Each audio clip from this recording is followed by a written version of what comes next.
नमस्कार साथियों। जहां हम आपको हिंदू धर्म की अद्भुत कथाओं से रूबरू कराते हैं, आज हम आपको सुनाने जा रहे हैं एक ऐसी कहानी जो रोमांच, रहस्य और दिव्यता से भरी है। यह है समुद्र मंथन की कथा। कहानी की शुरुआत होती है एक विशाल महासागर से, जिसे क्षिति सागर या क्षीर सागर कहते हैं। धर्म ग्रंथों के अनुसार भगवान कार्तिकेय के देव सेनापति बनने के पश्चात इंद्रदेव चिंतित हो गए कि कहीं महादेव उन्हें देवराज न बना दें। उनकी इस चिंता ने उन्हें आशंकित और अभिमानी बना दिया। उनके इस अभिमान को तोड़ने के लिए नारद जी ने एक उपाय सोचा। एक बार देवासुर संग्राम के बाद सभी देवता शिव जी से मिलने के लिए कैलाश गए। वहाँ ऋषि दुर्वासा भी आए। उनके आने पर महादेव ने नारद जी को एक मंदार के पुष्पों की माला दी। कैलाश से लौटते समय वो माला नारद जी ने देवराज इंद्र को दे दिया, जिसे खुद को शिव से भी महान समझने वाले इंद्र ने अपने वाहन ऐरावत के ऊपर रख दिया, जिसे ऐरावत ने नीचे गिराकर पैरों से कुचल दिया। शिवजी के उपहार का इस प्रकार अवहेलना देख ऋषि दुर्वासा क्रोधित हो गए और इंद्र को शाप दिया कि पूरी पृथ्वी श्रीहीन हो जाएगी। उनके इस श्राप से सारा वैभव समुद्र में चला गया। श्रीहीन हुए देवता ब्रह्मा जी के पास गए और उपाय की याचना करने लगे। तब ब्रह्मा जी ने कहा, इसका उपाय तो श्री हरि विष्णु ही बता सकते हैं। सभी देवता उनके पास आए। उन्होंने भगवान शिव के पास जाने को कहा। देवताओं के शिव जी के पास पहुंचने पर शिव जी ने कहा कि देव और दानव को मिलकर सागर मंथन करना होगा, जिससे सारा ऐश्वर्य बाहर आएगा।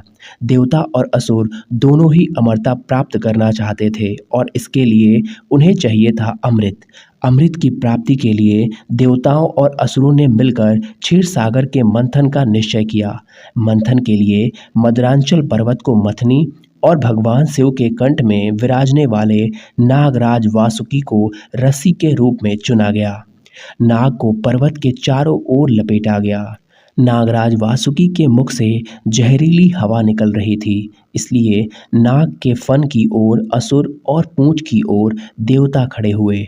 फिर शुरू हुआ सागर मंथन का महान कार्य। जैसे ही मंथन शुरू हुआ, सागर में हलचल मच गई। सबसे पहले मंथन से निकला भयानक हलाहल विष, जिसे देखकर सब चौंक गए। पूरे पृथ्वी पर विष का प्रभाव बढ़ने लगा। तब इस विष के प्रभाव से पृथ्वी को बचाने के लिए उसे शिव जी ने अपने कंठ में धारण कर लिया, जिससे उनका कंठ नीला हो गया और वे नीलकंठ कहलाए। मंथन जारी रहा और उत्पन्न हुई कई दिव्य वस्तुएं, कामधेनु गाय, उच्च श्रवा घोड़ा, ऐरावत हाथी और धन की देवी लक्ष्मी। आखिरकार धनवंतरी अमृत कलश के साथ प्रकट हुए। अमृत को देखकर असुरों ने उसे छीनने का असफल प्रयास किया। तब भगवान विष्णु ने मोहिनी अवतार लेकर अमृत का पान देवताओं को करवाया, परंतु राहु ने भी देव रूप धारण कर अमृत पान किया, जिन्हें चंद्र और सूर्य देव ने पहचान लिया, जिसकी वजह से विष्णु जी ने राहु का गला काट दिया, परंतु अमृत के प्रभाव से उसकी मृत्यु नहीं हुई। उसका सर राहु कहलाया और धड़ केतु। तब राहु न्याय के लिए भगवान शिव के पास गए। फिर उन्होंने राहु को चंद्र और सूर्य को ग्रहण लगाने का वरदान दिया।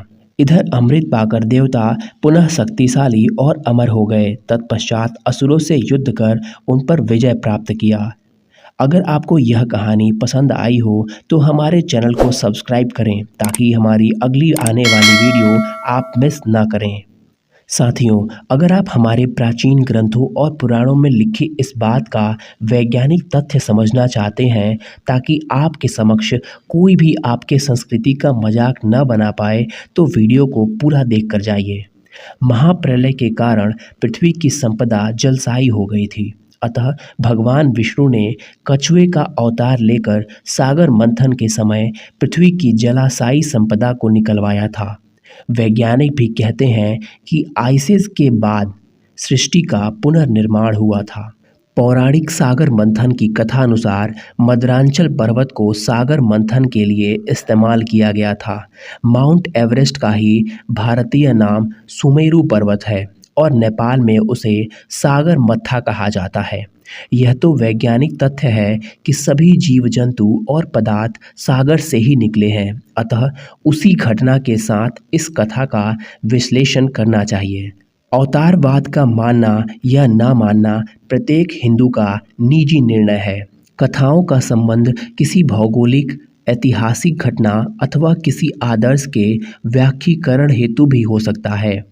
हिंदू धर्म किसी को भी किसी विशेष मत के प्रति बाध्य नहीं करता। जितने हिंदू ईश्वर को साकार तथा अवतारवादी मानते हैं, उतने ही हिंदू ईश्वर को निराकार भी मानते हैं।